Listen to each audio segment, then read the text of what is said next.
नमस्कार, आप देख रहे हैं अपना बिहार। आपके साथ मैं हूं शिप्रा झा। मुजफ्फरपुर के बाबा गरीबनाथ मंदिर को नवेदम प्रसाद की बिक्री के लिए नगर निगम द्वारा दी गई जमीन पर सोगरा वक्फ ने दावा ठोक दिया है। बिहार स्टेट वक्फ ट्रिब्यूनल ने मामले को लेकर मुजफ्फरपुर के डीएम को जवाब दाखिल करने को कहा है। मामले में वक्फ ट्रिब्यूनल के सामने जिले का पक्ष रखने वाले अधिवक्ता अंजुम अख्तर ने डीएम को पत्र भेजा है।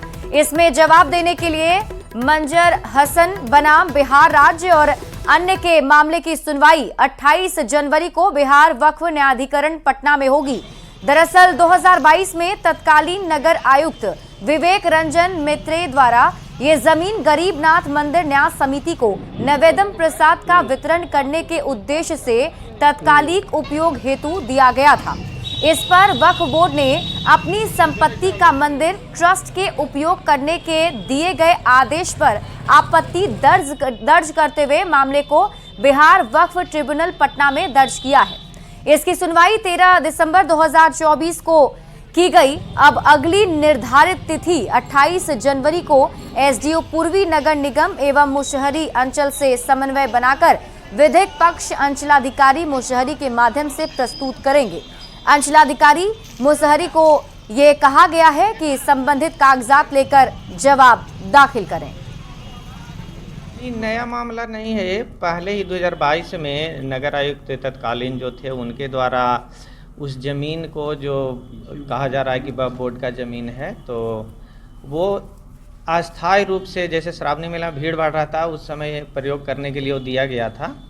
और उसमें फिर बाद में वक्फ बोर्ड के द्वारा वो शिकायत दर्ज की गई वहाँ पे कि वक्फ बोर्ड की ज़मीन है, वो कैसे प्रयोग में लाया जा रहा है। तो उसकी सुनवाई 13 तारीख को हाई कोर्ट में हुई थी। अगला डेट 28/1 है।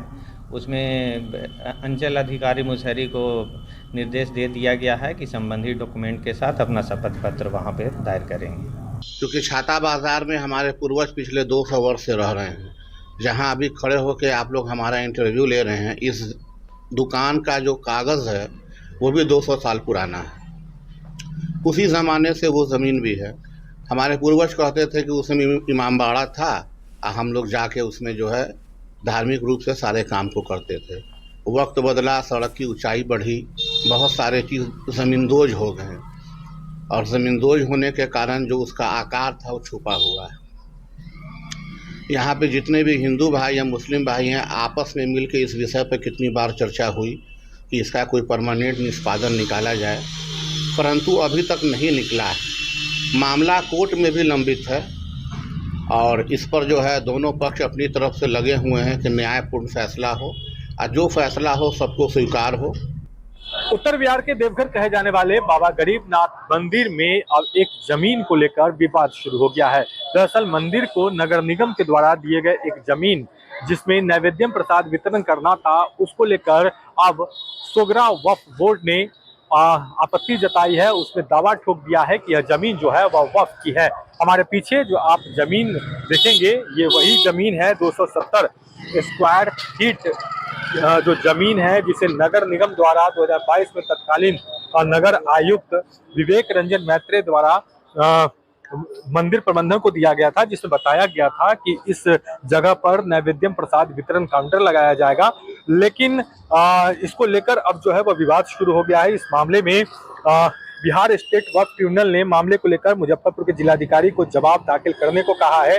मामले में ट्रिब्यूनल के सामने जिले का पक्ष रखने को कहा गया है। कहा गया है कि जिस तरीके से 2022 में तत्कालीन आयुक्त विवेक रंजन मैत्रे ने यह जमीन गरीबनाथ मंदिर न्यास समिति को नैवेद्यम प्रसाद वितरण करने के उद्देश्य से दिया गया, यह जो है वक्फ बोर्ड की संपत्ति है और इसे मंदिर ट्रस्ट में उपयोग करने के लिए आदेश नहीं दिया जाना चाहिए था।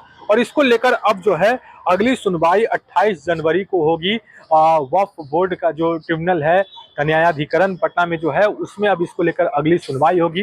तो 270 स्क्वायर फीट यह जमीन जो है वह दिया गया था। बताया जा रहा है कि यह सोगरा वक्फ बोर्ड की जमीन थी, जिसे एमआरडीए को दे दिया गया था और एमआरडीए और नगर निगम में जब मर्ज कर दिया गया था एमआरडीए को, तो उसके बाद यह जमीन जो है 2022 में तत्कालीन नगर आयुक्त विवेक रंजन मैत्रेय द्वारा जो है मंदिर प्रबंधन को सौंप दिया गया था, लेकिन अब इसको लेकर आपत्ति दर्ज कराई गई है। देखने वाली बात होगी कि इस मामले में अब आगे क्या कुछ निकलकर सामने आता है। मुजफ्फरपुर से न्यूज़ 18 के लिए प्रियांक सौरभ। और इसी बीच आपको पटना से बड़ी खबर बताते हैं। पटना स्टेशन पर संदिग्ध बैग मिला है। प्लेटफॉर्म नंबर 1 के वेटिंग रूम में ये बैग मिला है। रेल एसपी के निरीक्षण के दौरान संदिग्ध बैग बरामद किया गया। तो आपको बता दें कि पटना में संदिग्ध बैग की जांच में अब जीआरपी की टीम जुटी हुई है। कल भी एक खबर सामने आई थी जब हमने आपको बताया था कि ट्रैक पर एक गोलाकार वस्तु बरामद की गई थी। हालांकि जब जांच पड़ताल की गई तो वो कोई विस्फोटक नहीं था। और अब आज एक संदिग्ध बैग पटना जंक्शन से मिला है। प्लेटफॉर्म नंबर 1 के वेटिंग रूम में संदिग्ध बैग मिला है। जानकारी के मुताबिक रेल एसपी जब निरीक्षण कर रहे थे तो उसी दरमियान वेटिंग हॉल के अंदर ये संदिग्ध बैग मिला है। अब इस बैग के मिलने के बाद जांच शुरू हो गई है। लालू प्रसाद की ओर से नीतीश कुमार को ऑफर दिए जाने को लेकर सियासत जारी है। पिछले दिनों अपने विवादित बयान को लेकर सुर्खियों में रहे बीजेपी के बिहपुर से विधायक इंजीनियर शैलेंद्र ने एक बार फिर लालू प्रसाद पर पलटवार किया और आपत्तिजनक टिप्पणी लालू प्रसाद पर उन्होंने की है। तो बीजेपी विधायक की तरफ से एक बार फिर से आपत्तिजनक टिप्पणी लालू प्रसाद पर किया गया है। आपको बता दें कि इससे पहले उन्होंने मुस्लिमों को लेकर विवादित बयान दिया था। आइए आपको दिखाते हैं शैलेंद्र ने क्या कुछ कहा है। एक ऐसा भी बैल होता है जिसको लास्ट में कसाई भी नहीं ले जाता है, तो वैसे ही बैल अब ये लोग हो गए। इनको अब डर समा गया है कि 2010 वाली स्थिति आने वाली है और इनके जो ग्राउंड लेवल के कार्यकर्ता हैं उनको एक भय समाया है कि अब जो है सत्ता में महागठबंधन नहीं आ पाएगी। और पटना से आपको इस वक्त की बड़ी खबर बता दें, न्यूज़ 18 की खबर पर मुहर लगी है। बिहार में फेज वाइज शिक्षकों का ट्रांसफर होगा, यानी कि पहले फेज में गंभीर बीमारी से ग्रसित शिक्षकों का ट्रांसफर होगा। फिर दूसरे फेज में पति पत्नी के पदस्थापन के आधार पर ट्रांसफर किया जाएगा। फिर तीसरे चरण में दूरी के आधार पर महिला टीचर का ऐच्छिक ट्रांसफर होगा। चौथे फेज में पुरुष शिक्षकों का दूरी के आधार पर ऐच्छिक ट्रांसफर होगा। अब फेज वाइज आवेदन की फिर से स्क्रूटनी होगी और आपको बता दें कि अभ्यावेदन की स्क्रूटनी के लिए 16 पदाधिकारियों की प्रतिनियुक्ति हुई है। इस आवेदन की स्क्रूटनी में डेटा ऑपरेटर नहीं करेंगे सहयोग। ट्रांसफर की जानकारी ई शिक्षा कोष पर प्राप्त होगी। एसएमएस और टेलीफोन से कोई जानकारी नहीं मिलने वाली है। तो बड़ी खबर आपको बता रहे हैं, न्यूज़ 18 की खबर पर मुहर लगा है। न्यूज़ 18 ने पहले ही आपको बताया था कि फेज वाइज ट्रांसफर शिक्षकों के होंगे और इसमें अब देखिए इस खबर पर मुहर लग गई है, यानी कि अब साफ हो चुका है कि फेज वाइज ही शिक्षकों के ट्रांसफर किए जाएंगे और इसकी पूरी जानकारी आपको ई शिक्षा कोष पर मिलेगी। और इस फेज वाइज अगर हम शिक्षकों के ट्रांसफर की बात करें तो सबसे पहले फेज में जो बीमार शिक्षक हैं उनका ट्रांसफर किया जाएगा। उसके बाद दूसरे फेज में पदस्थापन के आधार पर जो पति पत्नी हैं उनके पदस्थापन के आधार पर प्रक्रिया होगी और उस हिसाब से ट्रांसफर किया जाएगा। तीसरा फेज जो होने वाला है उसमें महिला टीचर का ट्रांसफर होगा, यानी कि जो महिला टीचर है वो अपना ऐच्छिक ट्रांसफर कर सकती है। दूरी के आधार पर उन्हें ऐच्छिक ट्रांसफर करने का मौका मिलने वाला है और ये पूरी जानकारी ई शिक्षा कोष पर उपलब्ध करा दी जाएगी। आपको बता दें कि एसएमएस और टेलीफोन के जरिए आपको जानकारी नहीं मिलने वाली है। तिरहुत स्नातक उपचुनाव में निर्वाचित एमएलसी बंशीधर ब्रजवासी ने विधान परिषद की सदस्यता ग्रहण कर ली है। बिहार विधान परिषद के सभापति अवधेश नारायण सिंह ने बंशीधर ब्रजवासी को सदस्यता की शपथ दिलाई और इस मौके पर मंत्री विजय चौधरी भी मौजूद रहे। शपथ ग्रहण में बंशीधर ब्रजवासी का पूरा परिवार भी मौके पर मौजूद था। उपचुनाव में बंशीधर ब्रजवासी ने बिहार विधान परिषद का जो चुनाव हुआ था उसमें जीत हासिल की थी और आज आखिरकार उन्होंने सदस्यता ग्रहण कर ली है। कैसी अनुभूति हो रही है बिहार विधान परिषद का सदस्य होने के बाद?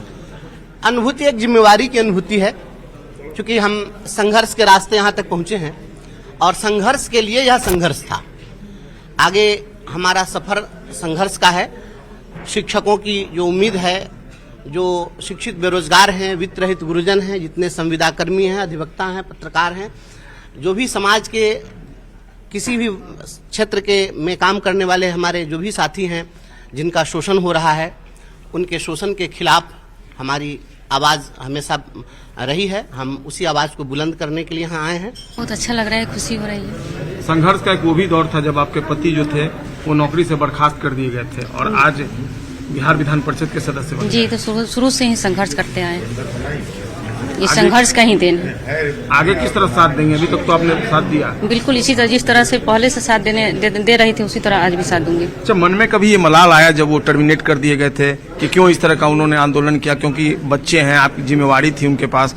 और नहीं, ऐसा कुछ नहीं, क्योंकि ये तो शुरू से ही संघर्ष कर रहे थे। इनके ऊपर पूरे बिहार की जिम्मेवारी थी, पूरे बिहार के शिक्षकों की जिम्मेवारी थी, तो इस करना जायज था। इनका नहीं करते तो कौन बोलते। आगे हर परिस्थिति में आप साथ देंगे? बिल्कुल साथ रहूंगी, साथ हूँ, साथ रहूंगी। क्या नाम है अपना? पिंकी माया। ये बताइए, पापा आप MLC बन गए, कैसा लग रहा है? बहुत अच्छा लग रहा है। पहले टीचर, अब MLC, आपको कैसा फील हो रहा है? अनुभूति कैसी हो रही है? लग रहा है कि VIP हो गए अब हम लोग, ऐसा कुछ? नहीं, ऐसा कुछ नहीं है। मतलब जैसे पहले थे उसी तरह से, बस थोड़ा से पापा MLC बन गए तो उसका थोड़ा खुशी अच्छा है। फील हो रहा है? अच्छा लग रहा है। अच्छा, क्या करती हैं आप? मैं 10th में पढ़ती हूँ अभी। मैट्रिक का एग्जाम देना है अभी आपको? जी। क्या नाम हुआ? प्रियमवदा। आप बताओ बेटा। चैतन्य चेतन। बहुत अच्छा लग रहा है। पहले टीचर के रूप में देखते थे पापा को, अब MLC के रूप में देख रहे हैं, तो कितना अंतर आया पापा में? अंतर हमारे लिए कुछ नहीं है, क्योंकि पापा हमारे लिए हमेशा पापा ही रहे हैं। क्या नाम हुआ? चैतन्य चेतन। तो बिल्कुल चैतन्य चेतन है। और ये बंसीधर ब्रजवासी की पूरी फैमिली थी जिन्होंने बताया एक वो दौर था जब के पाठक ने टर्मिनेट कर दिया था और आज बिहार विधान परिषद के सदस्य वो बन गए हैं।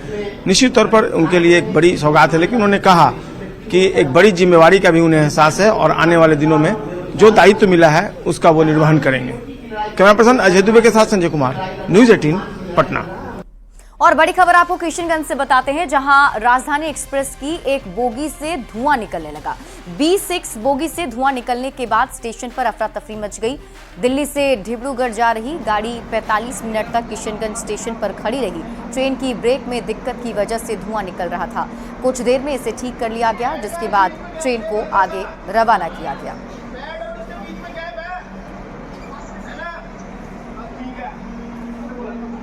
और सिवान से आपको इस वक्त की बड़ी खबर बताते हैं। सरकारी स्कूल की 4 छात्राओं की तबीयत बिगड़ गई है। दौड़ प्रतियोगिता के दौरान ये तबीयत बिगड़ी है। निजी अस्पताल में सभी को भर्ती करा दिया गया है। चारों छात्राओं की स्थिति अभी सामान्य बताई जा रही है। लकड़ी नवीगंज प्रखंड के किशनपुरा हाई स्कूल का ये मामला बताया जा रहा है। दौड़ प्रतियोगिता का आयोजन किया गया था, जिसमें इन छात्राओं ने हिस्सा लिया था। बताया जा रहा है कि इनकी अचानक तबीयत बिगड़ गई और सभी 4 छात्राओं को अस्पताल में भर्ती कराया गया है। सभी की हालत अभी सामान्य बताई जा रही है।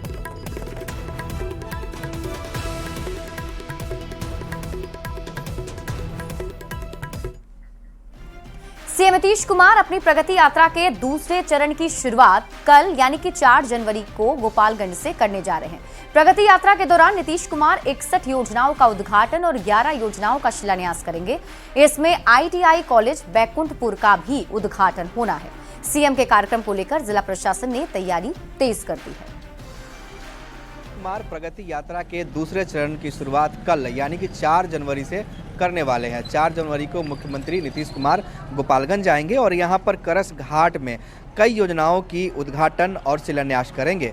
तकरीबन 61 योजनाओं का मुख्यमंत्री के द्वारा उद्घाटन किया जाना है और 11 योजनाओं का शिलान्यास भी होना है। इनमें ITI कॉलेज बैकुंठपुर भी शामिल है। वहीं शिलान्यास की बात करें तो प्रमुख योजनाओं में गोपालगंज के मीरगंज से भोरे तक जाने वाली सड़क भी है, जिसका शिलान्यास मुख्यमंत्री के द्वारा किया जाएगा। इसके अलावा करसघाट में जल जीवन हरियाली योजना का निरीक्षण करेंगे और जीविका दीदियों के साथ साथ महादलित बस्ती में भी जाएंगे, जहां पर लोगों के बीच संवाद कार्यक्रम होना है। मुख्यमंत्री के कार्यक्रम को लेकर कलेक्ट्रेट परिसर में भी तैयारियां तेज कर दी गई है। कलेक्ट्रेट परिसर में मुख्यमंत्री को समीक्षा बैठक करना है, लिहाजा पटना से भी बिहार सरकार के कई सचिव रैंक के अधिकारी भी इस वक्त गोपालगंज पहुंच चुके हैं। बिहार सरकार के कई मंत्री भी गोपालगंज में मुख्यमंत्री के प्रगति योजना की समीक्षा कर रहे हैं। गोपालगंज के डीएम प्रशांत कुमार सीएच भी मुख्यमंत्री के प्रगति यात्रा को लेकर लगातार तैयारियों में जुटे हुए हैं। मुख्यमंत्री के प्रगति यात्रा में किसी तरह की कमी न रह जाए, किसी तरह की चूक न हो, इसको लेकर जिला प्रशासन के तमाम अधिकारी इस वक्त तैयारी में जुटे हुए हैं। तो कल मुख्यमंत्री गोपालगंज पहुंच रहे हैं और प्रगति यात्रा के दूसरे चरण का पहला पड़ाव गोपालगंज में होना है। गोविंद कुमार, न्यूज़ 18, गोपालगंज। खबर नवादा से है, जहां उत्पाद विभाग की टीम ने रजौली चेक पोस्ट से नकली शराब पैक करने का सामान बरामद किया है। कोलकाता से आ रही बस की जब चेकिंग की गई तो उससे अंग्रेजी शराब के खाली बोतल, ढक्कन, बोतल पर चिपकाया जाने वाला रैपर, QR कोड का स्टिकर भी मिला है। उत्पाद विभाग की टीम ने बस के ड्राइवर और खलासी को गिरफ्तार कर लिया है। ड्राइवर ने बताया कि बस कोलकाता से पटना जा रही थी। बस पर सामान कोलकाता में बुकिंग एजेंट ने बुक कराया था। पुलिस अब पूरे मामले की जांच में जुटी हुई है।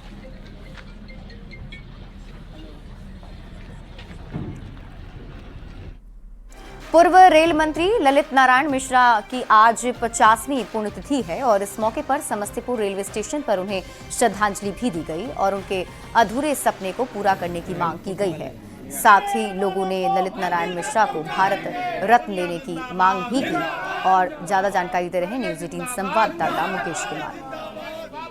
पूर्व रेल मंत्री ललित नारायण मिश्रा की आज 50वीं पुण्यतिथि है और उनके स्मारक स्थल पर यहाँ पे जो लोग हैं समस्तीपुर के और कांग्रेस के कार्यकर्ता, उनके द्वारा उनके चित्र पर माल्यार्पण किया गया है और ये तस्वीर है। और आपको बता दें कि यही वो प्लेटफॉर्म है जहाँ पर छोटी लाइन से बड़ी लाइन के उद्घाटन के क्रम में उनके ऊपर बम से हमला हुआ था। प्लेटफॉर्म संख्या 2 है। वो तारीख थी 2 जनवरी 1975 और ललित बाबू उस हमले में जख्मी हुए थे और फिर 3 जनवरी को उनकी मौत हुई थी। आज उनका पुण्यतिथि है। मैं भारत सरकार से मांग करता हूं इस अवसर पर कि उनके सपनों को पूरा करने के लिए उनकी जो परियोजनाएं थी, जिन परियोजनाओं का उन्होंने सपना देखा था या जिन परियोजनाओं की उन्होंने शिलान्यास रखा था, आज सारी परियोजनाओं को भारत सरकार अविलंब पूरा करे। पहले मिथिला के जो हमारे सुपुत्र थे ललित बाबू, उन्हीं का योगदान है कि मनमोहन सिंह को एक शिक्षा जगत से भारतीय राजनीति में लाएं। और ललित बाबू हमेशा कहते थे मैं रहूं या न रहूं, मेरा बिहार बढ़ के रहेगा। मैं उस महानायक को प्रणाम करता हूं और भारत सरकार से मांग करता हूं कि ललित बाबू को भारत रत्न दिया जाए। और यहाँ के DRM कार्यालय से मांग करता हूँ कि स्थल पर मूर्ति लगना चाहिए। कांग्रेस के कार्यकर्ताओं के द्वारा ललित नारायण मिश्रा को भारत रत्न देने की मांग की गई है। Mukesh Kumar, news 18 network, Samastipur. गुरुवार को पटना जंक्शन के प्लेटफॉर्म संख्या 8 पर बम के रूप में सुतली लपेटा हुआ एक गेंद मिलने से हड़कंप मच गया था। आज भी पटना जंक्शन के प्लेटफॉर्म संख्या 1 के वेटिंग हॉल में एक संदिग्ध बैग मिला है। ये बैग उस वक्त मिला जब रेल SP अमृतेंदु शेखर ठाकुर खुद अपने दलबल के साथ यहाँ की सुरक्षा व्यवस्था का निरीक्षण करने के लिए पहुंचे थे।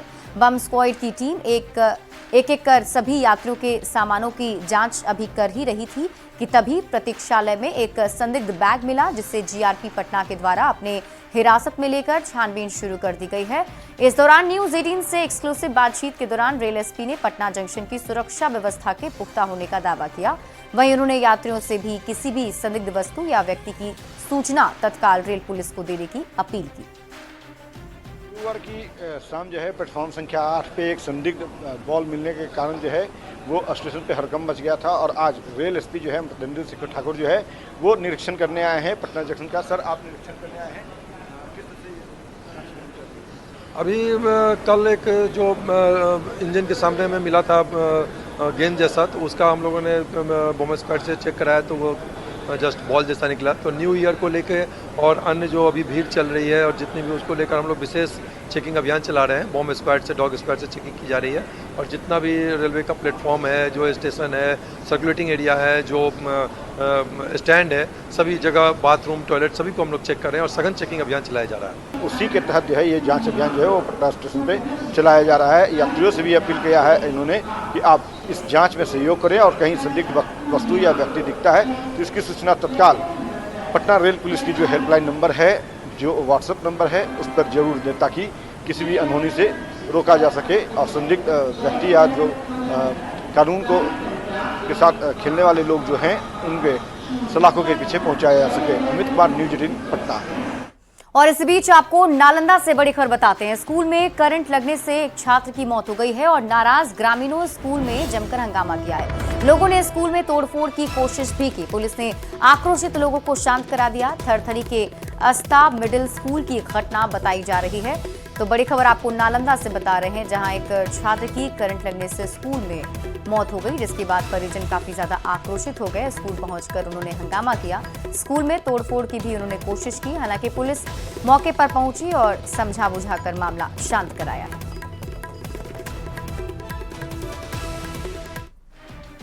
बक्सर गोलंबर पर युवा चेतना ने कंबल का वितरण किया। युवा चेतना के राष्ट्रीय संयोजक रोहित कुमार सिंह ने हजारों लोगों के बीच कंबल का वितरण किया है। रोहित सिंह ने कहा कि हम गरीबों के कल्याण के लिए समर्पित हैं, समाज में समता की स्थापना करना चाहते हैं।